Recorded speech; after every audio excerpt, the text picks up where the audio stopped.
ఆదివారము యేసు ప్రభువు లేచినటువంటి దినం. ఆదివారము యేసు ప్రభువు శత్రువు పైన, సాతాను పైన, చీకటి పైన విజయాన్ని సాధించి తిరిగి లేచినటువంటి దినం.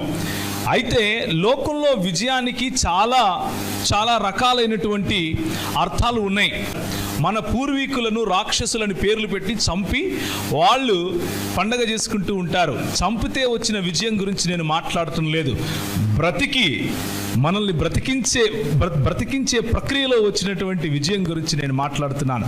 దేవుడు కృపాసత్య సంపూర్ణుడిగా మన మధ్య నివసించినటువంటి యేసు ప్రభు మన కోసం, నీ కోసం, నా కోసం, మన పాపాల్లో మనం చచ్చి ఉన్న సమయంలో, మనము ఎట్టకేలకు అస్సలు పనికిరాని జీవితంలో ఉన్న మన సమయంలో ఆయన మన కోసం, నీవు ఏ సిలువలో అయితే వేలాడాలో, ఏ పాపానికి తగిన శిక్ష అయితే నువ్వు పొందాలో ఆ పాప శిక్షను ఆయన పాపిగా కాదు, పాపముగా భరించి తిరిగి లేచినటువంటి విజయ దినం ఇది.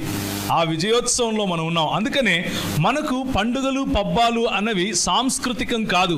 మనకు పండుగలు పబ్బాలు అన్నవి జీవన శైలి.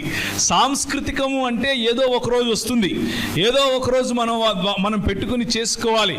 కానీ క్రైస్తవ జీవన శైలే ఒక పండుగ లాంటిది.